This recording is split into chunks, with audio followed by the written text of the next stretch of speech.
So hopefully you guys will learn from tonight. When you get on, don't mute yourself because I like to talk to everybody, get to know everybody before we get going. All right? That's just how I am.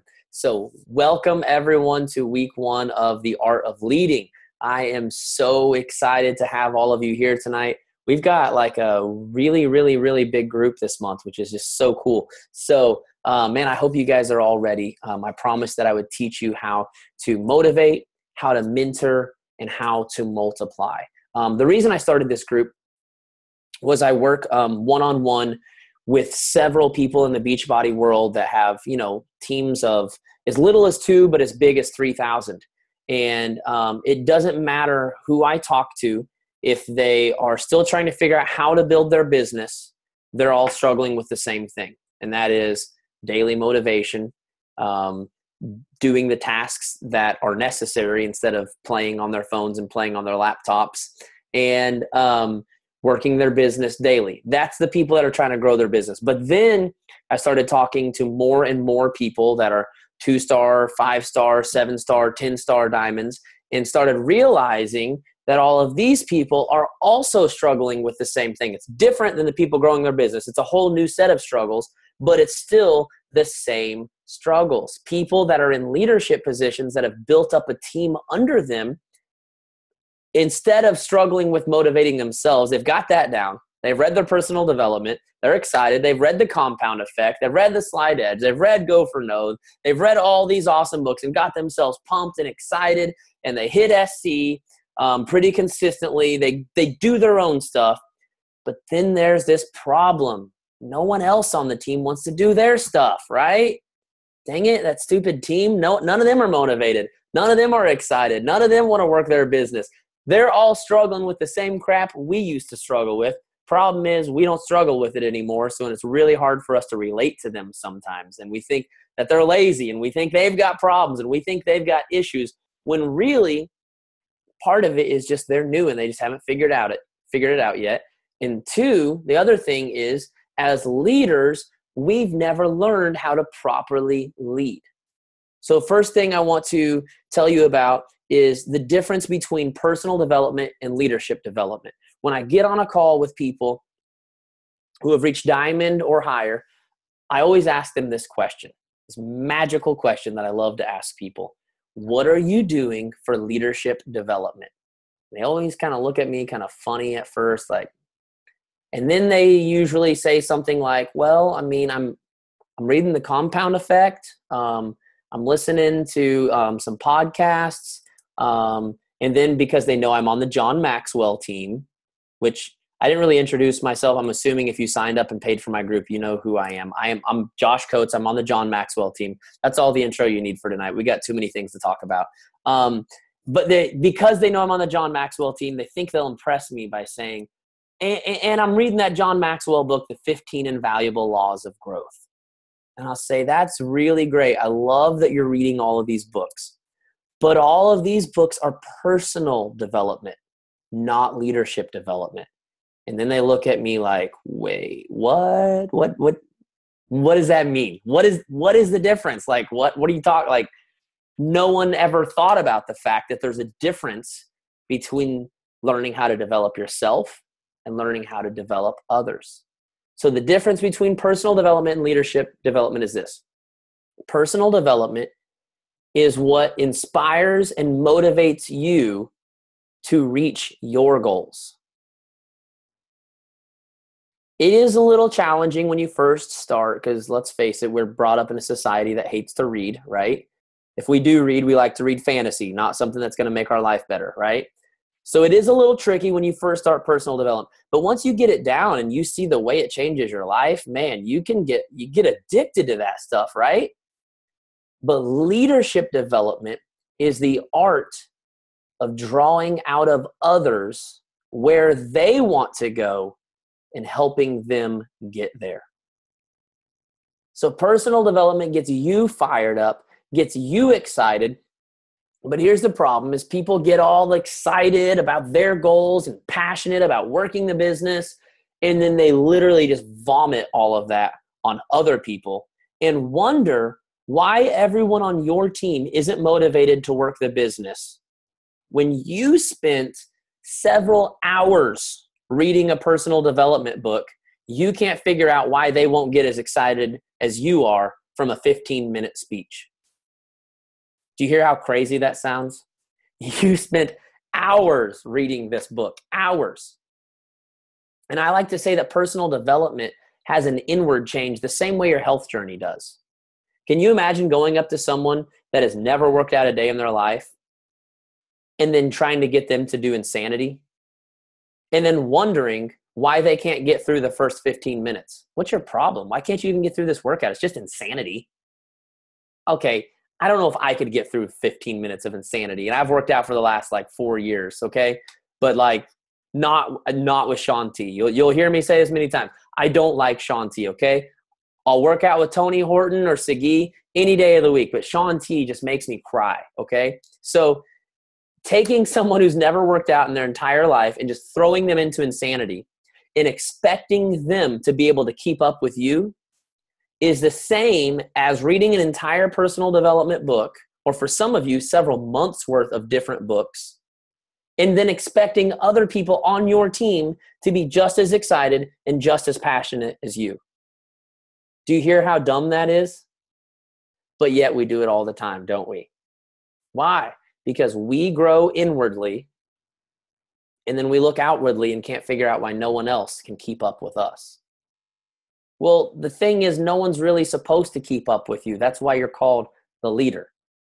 If everyone could keep up with you, you wouldn't be the leader and they wouldn't need you.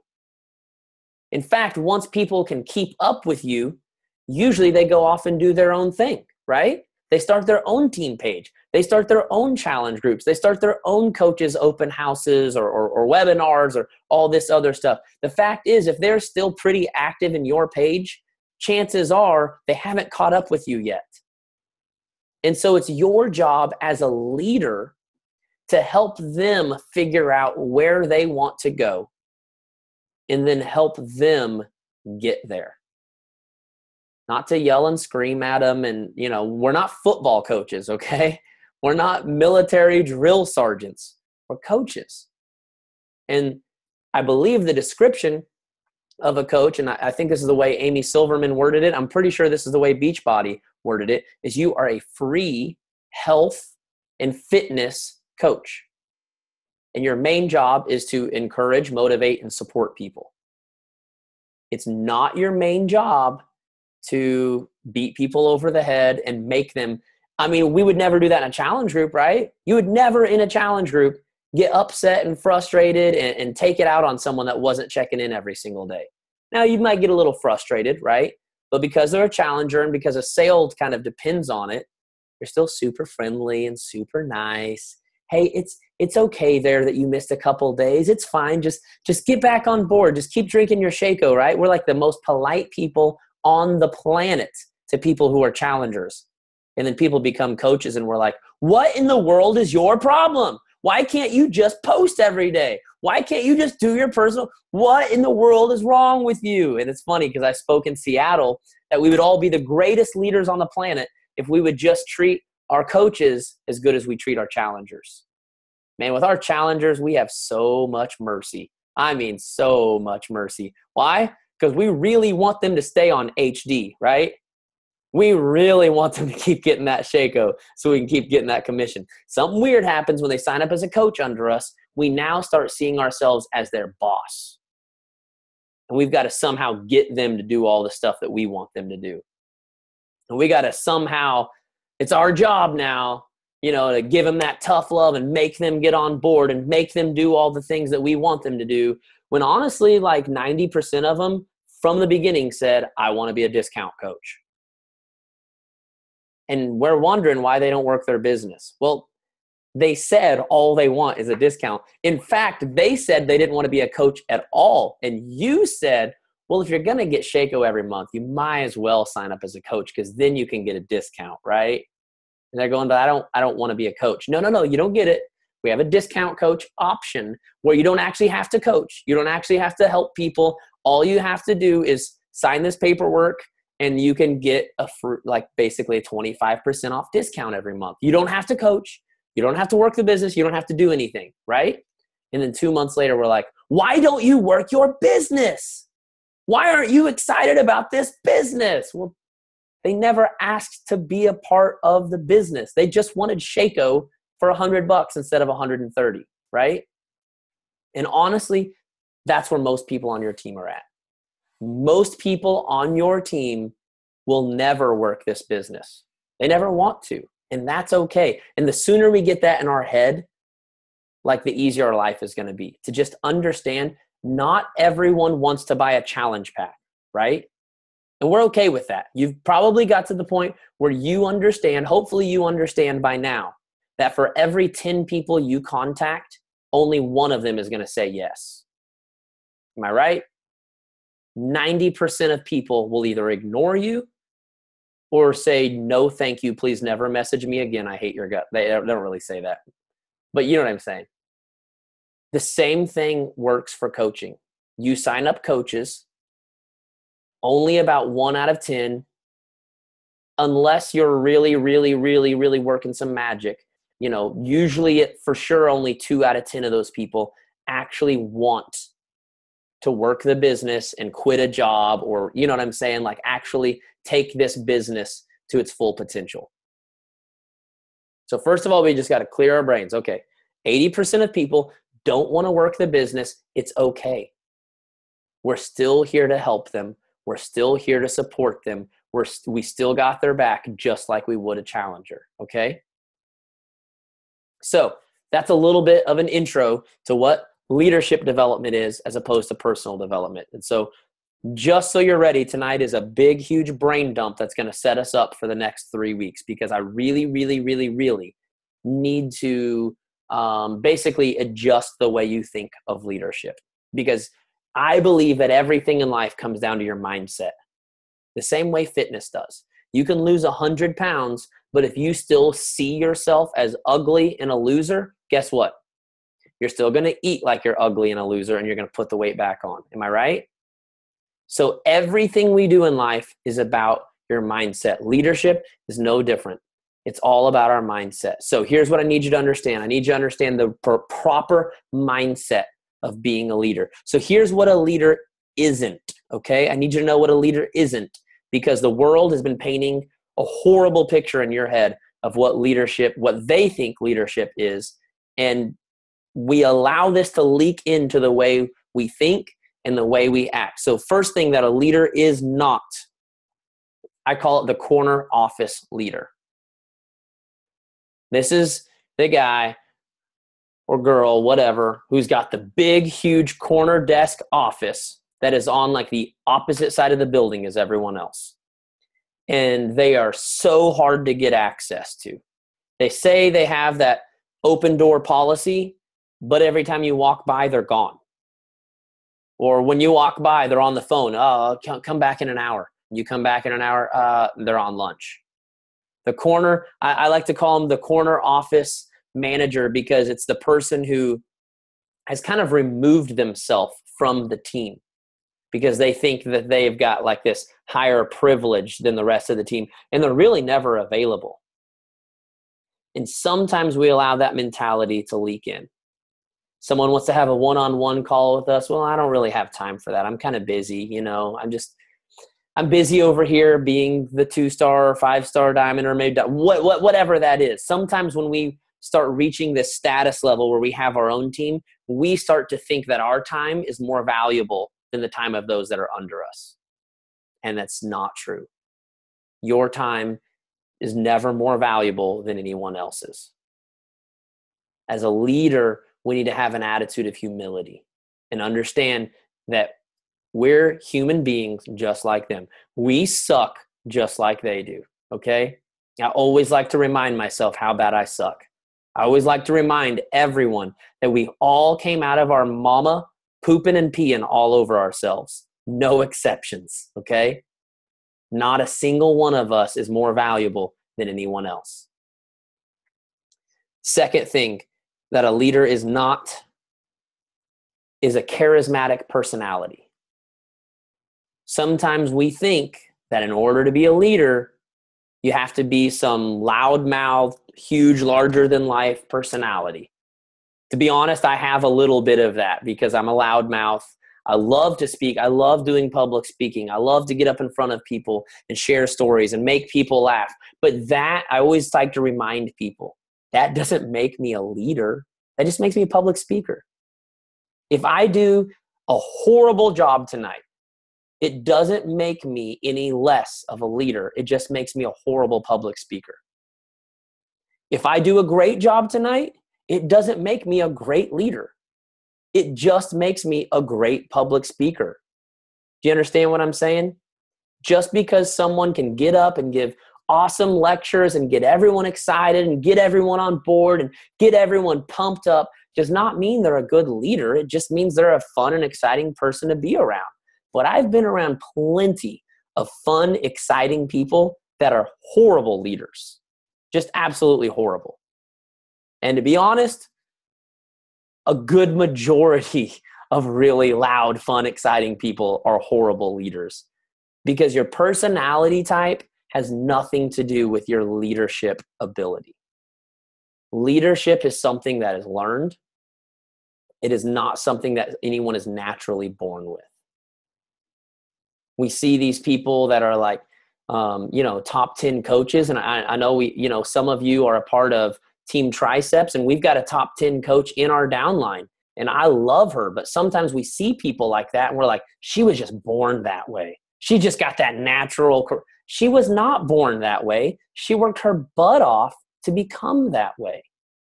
She worked her butt off to learn and develop herself to become a good leader. Nobody was born a good leader. Now, I will admit that sometimes being loud and outspoken gives you a little bit of an advantage, but I'm going to be honest, sometimes it gives you a little bit of a disadvantage. I can't tell you how many times because of I have a loud mouth, it's got me in trouble and I've said the wrong things to the wrong people and it's actually hurt me more than it's helped me. So you have to remember that. No one's a natural leader. Everyone that is where they are worked to get there. It took time, it took energy, and it took discipline, which means that regardless of what your personality type is, we'll talk more about personality types later in the group, regardless of what your personality type is, regardless of what your natural talents are, regardless of what your natural gifts are, any person can become a good leader. I know some pretty quiet people that are some of the greatest leaders I've ever met, okay? So you do not have to be charismatic. Last thing is, a leader is not a master of answers. People think, well, I don't know if I can lead people because I don't know if I know all the answers. I don't know if I know enough. No amount of knowledge can make you a good leader. Just as much as no amount of knowledge can make you ride your bicycle better.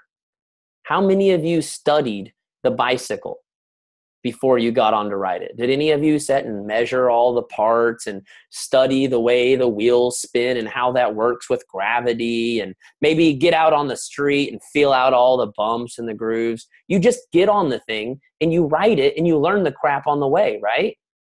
You learn as you go. In fact, the biggest lessons you learn are when you fall on your face.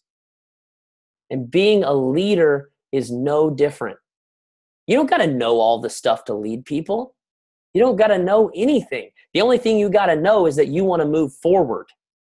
As long as you're willing to move forward, you're a leader. Because there are a lot of people that are standing still in our world. And the second they see somebody moving forward, there's people that want to get on board. So that's what a leader isn't. Let's talk about what a leader is. I always tell people a leader's number one greatest responsibility is to be a servant. And that's going to blow some of you away because you've never in your life seen a leader who serves people. Now, I take that back because most of you, all of you are in Beachbody and most of you have a leader in Beachbody that you've seen be a good servant. Because I know there's some awesome people in this company. But let's face it, if you've ever worked a corporate job like me, you have never seen a leader in corporate America. I know there's a few of them out there, but I never had the privilege of working for any of them. Because we are taught, our society teaches us that as a leader, people are supposed to serve you, right? Is that not the culture that we've developed around us? If you're the leader, you get the bodyguards, you get the, the big fancy car and house, and everyone should just bow down to you. We freaking worship Hollywood. I mean, they never even have to move a finger. They can just literally snap their finger and anything they want is right there. But that's not a leader. That's just famous, guys. Okay? Do not allow yourself to get confused with being a leader and being famous. Okay? Being famous doesn't make you a leader. And being a leader isn't going to guarantee that you're going to be famous. Being a leader does mean that you serve people. Because you care, you genuinely care about helping others get where they want to go. And the second we lose sight of that, honestly, we really lose respect with the people that are following us. And people may continue to follow us for a while because they enjoy being around us because of the results that we produce. But you will lose a lot of respect from people, and you will lose a lot of excitement from people when you stop serving them and think that you just deserve all these things because of your status. Second thing that a leader seeks others out. We think if we're a leader, we should sit right here, and if anyone needs me, they'll come find me. Okay, now think about that for a second. If you're not a leader, you're a follower, right? Followers, just regularly speaking, don't have a lot of their own opinions, don't have a lot of their own motivation, and don't really know what to do. So you're going to sit there, sitting still in place, and wait for followers to come find you? Does that even make sense?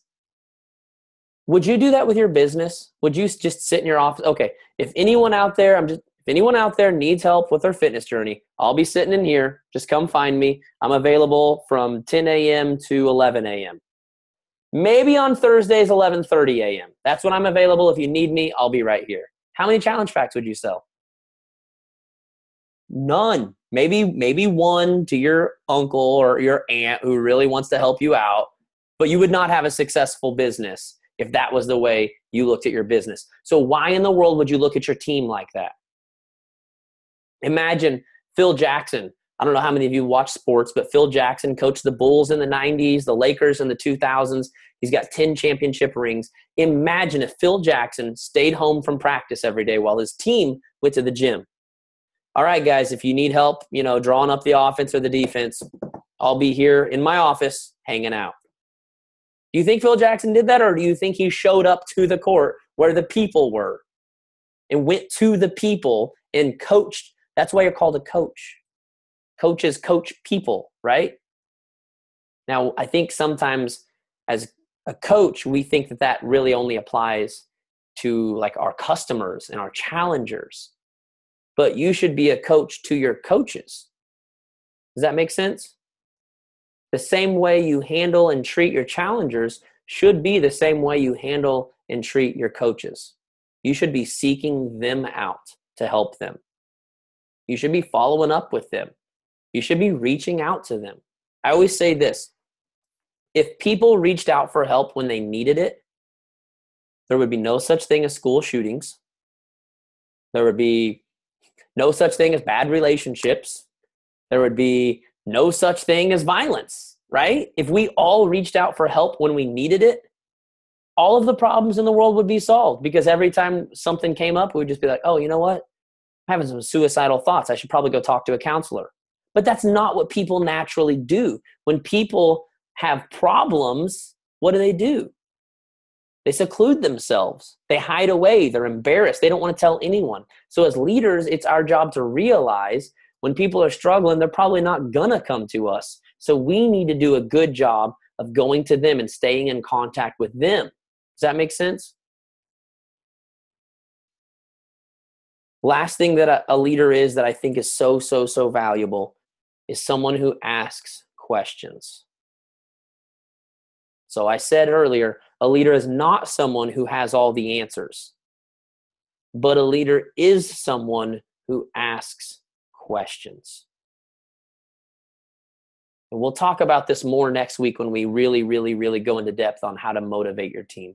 But if you really want to help people, the best way to do that is to ask questions. Now, I'm a speaker, but I'm also a life coach.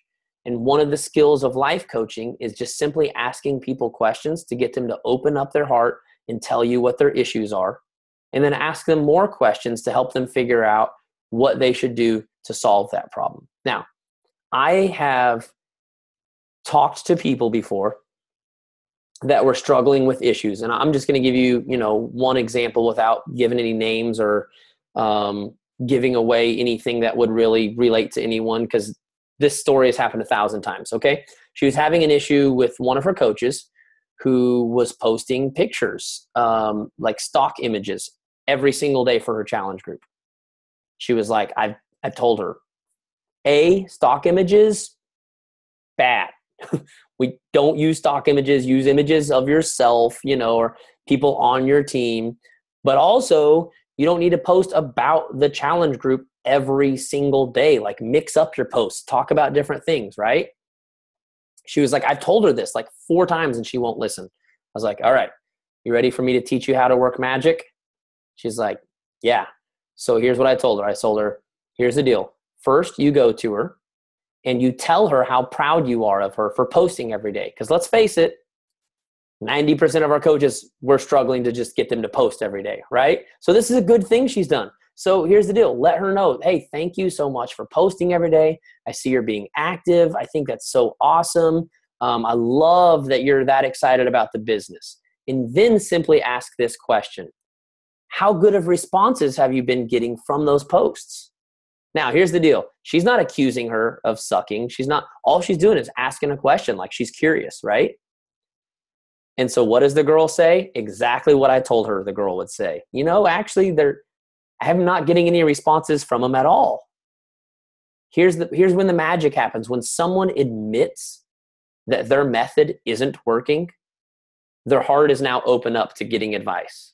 If you go to someone and say, I noticed that you're posting the same crap every day and it's horrible. Like, it's just awful. You need to stop that. What happens? Your defenses come up and you start, and you make up all these excuses, right? Because you feel attacked. So you go into defensive mode. But when we ask people questions, they're no longer in defensive mode. They're just being honest and being real and just talking to you. So she told her, actually my posts, they're not really doing so well. I'm not getting any hits on them at all. So then I told her to say something like this. You know what? I used to do the same thing. I used to post every day about challenge groups, and I would use stock images. And my coach explained to me that it would actually be better to use pictures of myself, and that if I just posted it every couple of days instead of every single day, but mixed in some other stuff, that I would get better results. You know what the girl did? She said, oh, wow. Okay, well, let me try that. Now, this is like the 5th time she's told her this same advice. But by asking questions instead of trying to give her the answer, she allowed this girl to admit herself that she was doing the wrong thing. Once people admit themselves that they're doing the wrong thing, they open up their mind and open up their heart to hearing what is the right thing. So as a leader, you've got to learn to ask questions. Don't go around telling everybody what to do all the time, okay? Ask them questions. If someone says, you know what, I'm just really struggling to make time for the business. Instead of saying, well, everyone's struggling to make time for the business. What are you going to do about it? I know none of you talk that mean, but that's kind of what we're thinking, right? Instead of saying something like that, you could ask, well, what are your goals? Of course, then they say, well, obviously, like I said, I want to hit diamond by the end of the year.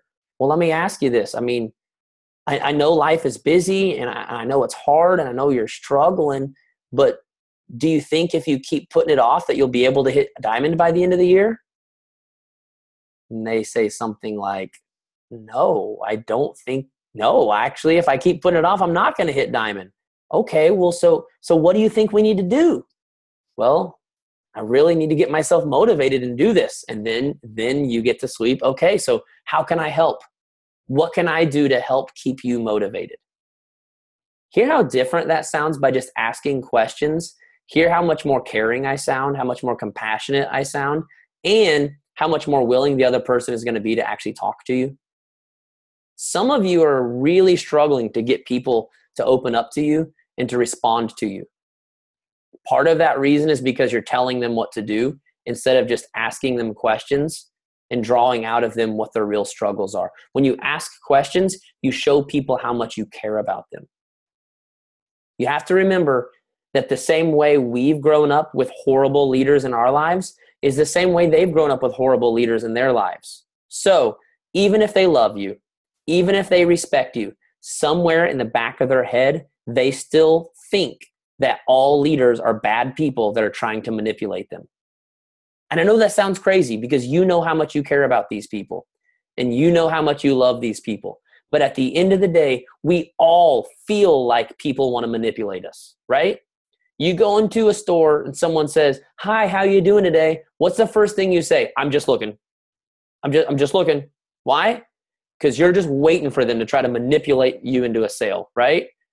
You go driving through a car dealership and 3 people come walking up to your car before you even get out. What do?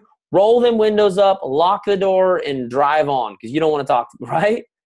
We live in a society where people use people and people manipulate people. If you want people to trust you, you've got to show them that you're all about them, not about what you can get out of it. You're not looking for a bonus check. You're not looking for a star next to your name. Asking questions shows them that you genuinely care about them. So now